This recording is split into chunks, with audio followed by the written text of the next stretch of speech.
Good morning, Ms. Ellison. Good morning. And my name is Rajesh from Sabrang Radio, and thank you very much for giving us time on this very busy schedule. Well, I'm happy to be able to talk to you on the first day of voting. And that's great. Actually, I got some time. So why Ellison?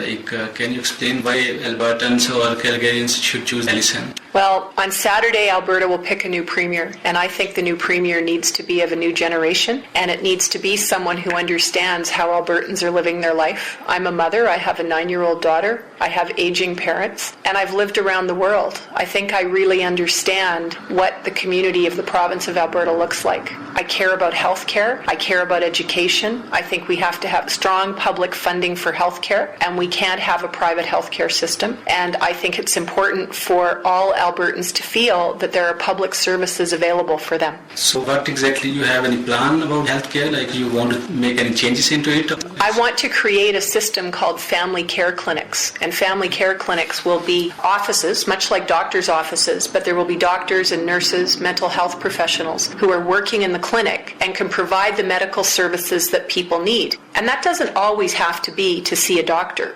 Sometimes to get prescriptions renewed or to maybe have, I think of if my daughter had an ear infection, I'd be very happy to get a nurse practitioner to take a look at that without having to go to emergency or wait 2 weeks for a doctor's appointment. I think we can change the way that we serve Albertans if we understand what Albertans' expectations are. So it will be a new innovation in the health department, I think. A new innovation, but it's very important that even though it's new, it's publicly funded healthcare. I think Albertans want healthcare for everyone. I don't think they want a 2-tier system, and I'm committed to a public healthcare plan. That's good. So how about the education system? What you want to say about education? Because you mentioned education in your platform. I do. Education, of course, is the future of the province, and everyone's going to say that. All of the politicians in Alberta will say that. But what we need to do is we need to fund education in a long-term and sustainable way. Also, we need to reverse the education cuts that have been made in the past 2 years. We've lost 1,000 teachers to our education system in the last year, and that's not right because it impacts the size of classes and it impacts how students are learning. And we need to be able to change that so that we have students who are actually excelling to the best of their ability in the education system, because that is the future of our province. I think about when my grandparents immigrated to Canada, they came here for their children's education, and we have to make sure that we're supporting education. That's a very good point actually you covered, and you have a huge experience of international politics, you can say. So how you want to bring that experience into Alberta if you be selected as a premier? I want Alberta to be very different than the kind of province that it is right now. And as Alberta grows, we see more and more people coming to Alberta from everywhere around the world. I've worked in a lot of countries with a lot of different people, and what I know is that it doesn't matter where people come from. When they come together to make decisions about their future, we care about the same things. We care about our children, we care about our parents, and we care about our future quality of life. And I want to be a premier of Alberta that understands that Alberta is changing and growing and becoming more diverse, and that we need to know that Alberta now is not Alberta of 20 years ago. And leadership around the cabinet table and leadership in our own caucus needs to be leadership that's based on who actually lives in our province. Inclusiveness is important, and understanding that there are many communities that need to have a voice at the table is important. And I think if I think about the work that I've done in places around the world, in Africa, in South Asia, in Afghanistan, I know that I have the ability to work with people from many different cultures and backgrounds and perspectives, and I want to bring that to Alberta. We wish you good luck for your elections. Well, thank you. It's exciting, and I'm going to ask everyone who wants to be part of this process to please buy a membership, go to the voting station, and vote. And if you don't have a membership, you can check on the website and you can buy your membership at the voting station. So please vote. At the end, actually, I want to say any message for our South Asian listeners, if you have anything for our South Asian listeners. Well, specifically, I would say that this is a time in the history of Alberta where we need leadership that's going to reach out and ask people who may not have been involved in politics before to become involved. And not just to become involved for 5 minutes to vote for a leadership candidate, but to become involved because it matters to the future of your families, just the way that it matters to the future of my family. And I want people to please think about entering into the political process, buying that membership, and helping us to forge the future for this province, for all of us. The other message you want to give to our listeners? I think I'd like to say that